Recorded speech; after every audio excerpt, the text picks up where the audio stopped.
Mga sangkay, hindi ko alam kung ano na po ang nangyayari kay VP Sara. Meron po kasi siyang statement ngayon na talagang namang magugulat ka.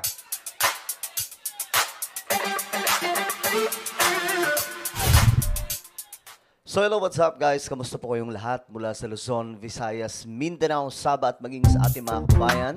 Wait lang, lakas ang tunog. Mga kababayan na nasa iba't ibang bansa, shoutout po sa inyong lahat. So ito nga po mga sangkay, pag-usapan po natin itong matinding mga pasabog ni VP Sara.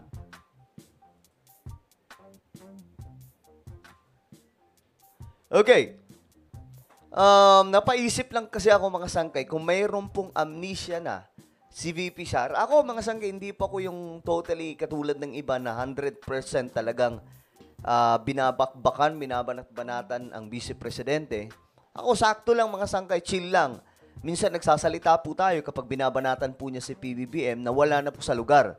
Pero mga sangkay, eto, nagulat na naman po tayo kasi meron po ditong lumabas na statement niya, talagang magugulat ka mga sangkay at mapapaisip ka kung ano bang nangyayari kay VP Sara. Well, anyway, bago tayo magsimula, paki-subscribe po muna yung ating YouTube channel. Tayo po ay 1.4 million subscribers na.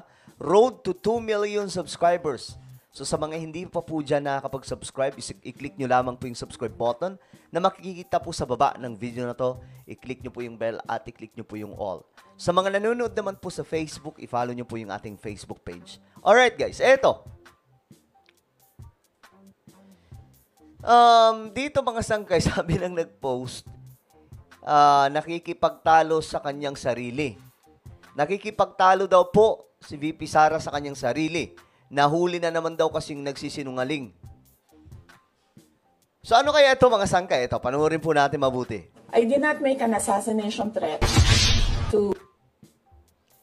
Wala daw po siyang ginawang pagbabanta, lalong-lalo na po yung pagpapabagsak, pagpapatumba kay la PBBM.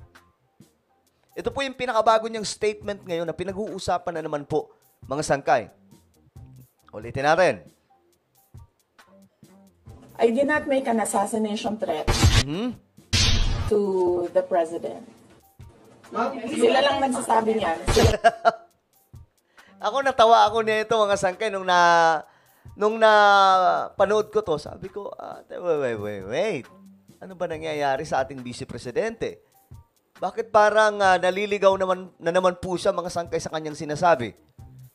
Di ba nga po mayroon pong pagbabanta kila PBBM? Mamaya, papanoorin po natin yan. Sila nagsasabi may assassination, sila nagsasabi may assassin, may gunman.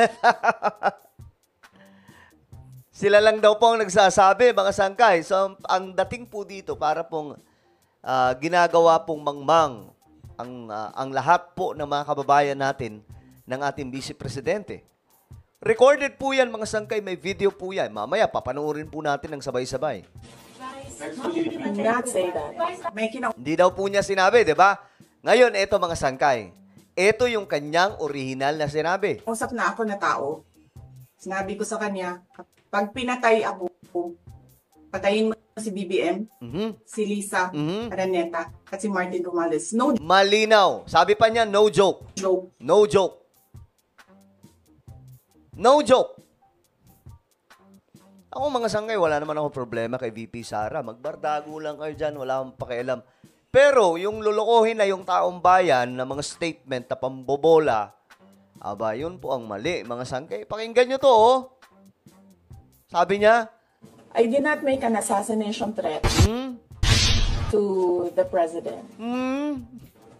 Sila lang nagsasabi niyan. Sila lang daw po nagsasabi niyan. Sila lang nagsasabi may assassination, sila nagsasabi may assassin, may gunman. Not say that. Di daw po niya sinabi. Oh, balikan natin mga sangkay. May kinausap na ako na tao. May kinausap na daw po siyang tao.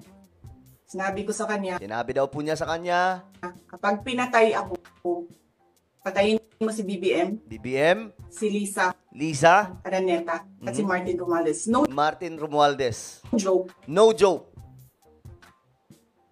Mayroon ba tayo maniniwala sa naunang Sara o yung bagong nagsalitang Sara?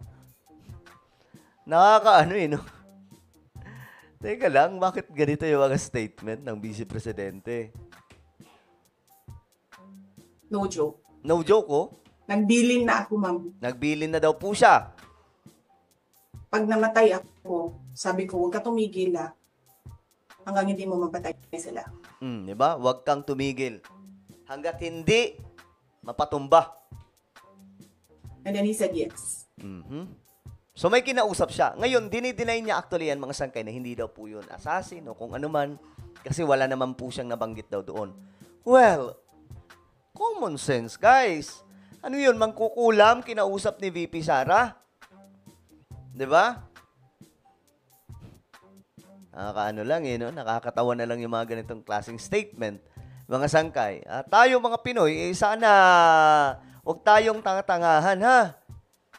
Titingnan po natin kung ano nga ba talaga yung legit information. I'm sure, may iba dyan maniniwala na wala daw pong pagbabanta na ginawa si VP Sara. Well, recorded po yan, mga sangkay. Eto. Ayan, no? Bagamat, ito yung reason pa nila dyan. Hindi. Kasi ano kasi yan? Unconditional. Conditional daw po kasi yan. Hindi pala unconditional. Conditional kasi yan. Just in case. Itutumba daw po siya. Meron pong magpapabagsak o magpapatumba kaila PBBM. Well, anong paman ang rason dyan, mga sangkay, malinaw pa rin po ang lahat. Ito po ay malaki at matinding pagbabanta sa first family. Kaya nga hindi po ako nagtataka, mga sangkay, kung bakit ganun din po magbanta yung mga dilawang DDS sa mga vlogger.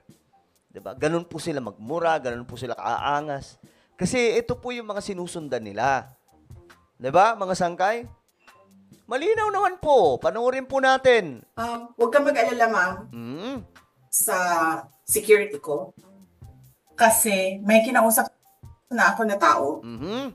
Sinabi ko sa kanya, kapag pinatay ako, patayin mo si BBM, si Lisa Araneta, at si Martin Romualdez. No joke. No joke. No joke. No joke. Nagbilin na ako, ma'am. Nagbilin pa. Pag namatay ako, sabi ko, huwag ka tumigil hanggang hindi mo mapatay sila. You see? Alam nyo guys, ito pa ang matindi dyan. Hindi po natin alam kung gawa-gawa na lamang po ang kwento na ito, mga sangkay, na may magpapatumba daw po sa kanya, may banta sa kanya.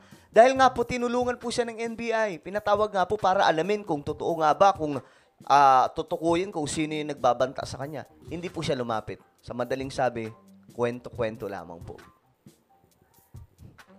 You see, guys? At kasama nga po yan, mga sangkay. Ito kasama po yan dito sa impeachment complaint, itong pagbabanta niya. Malalim po yan sa Pangulo. Magandang gabi po, Luzon, Visayas at Mindanao. Sa huling araw ng sesyon, in-impeach ng Kamara si Vice President Sara Duterte. Siya ang kauna-unahang Vice Presidente na na-impeach sa kasaysayan. Mahigit 200 mambabatas ang pumabor sa pagpapatalisik sa bise. Actually, nadagdagan po yan ngayon, mga sangkay. Marami po ang humabol ng mga kongresista. Dahil umano sa paglabag sa saligang batas, pagtataksil sa tiwala ng bayan, katiwalian at iba pang krimen. Nakatutok live si Tina Pangaliban Perez. Tina. So ayan, mga sangkay, kasama po dito, binanggit sa reklamo, yung halimbawa na lamang po yung banta kay PBBM. Ito po, kasama po dito, mga sangkay. So malabo po talaga makalusot ito. Ayan, no? Malinaw naman po, di ba? May kontrata na nga eh. Tama yung sinabi po ni Thea Tan. Wala raw threat, pero may nakontrata na. Di ba? Sabi niya dito nung una, kapag tinumba daw po siya, ipapatumba niya rin daw po si PBBM, si Lisa Romualdez. Hindi daw po yun joke. Then after po niyan, mga sangkay, ito yung November 23, 2024. Then February 7, 2025, ito na po yung kanyang statement. I did not make an assassination threat to the President. Sila lang nagsasabi niyan. Kanino ba talaga tayo maniniwala? Sa naunang saraw dito. Tingin nyo guys, may amnesia na si VP Sara? Comment nyo po ang inyong mga opinions sa ibaba. Meron po tayong YouTube channel. Ito po ay Sangkay Revelation. Hanapin niyo po ito sa YouTube, guys. Magaganda po yung topic natin dito. Patungkol po sa mga nangyayari sa ating mundo. At patungkol po sa Bible prophecy. So, i-click nyo po yung subscribe, i-click ang bell, at i-click nyo po yung all. Ngayon din, pagkatapos ng ating vlog. Alright, so ako na po ay magpapaalam. Mag-iingat po ang lahat. God bless everyone.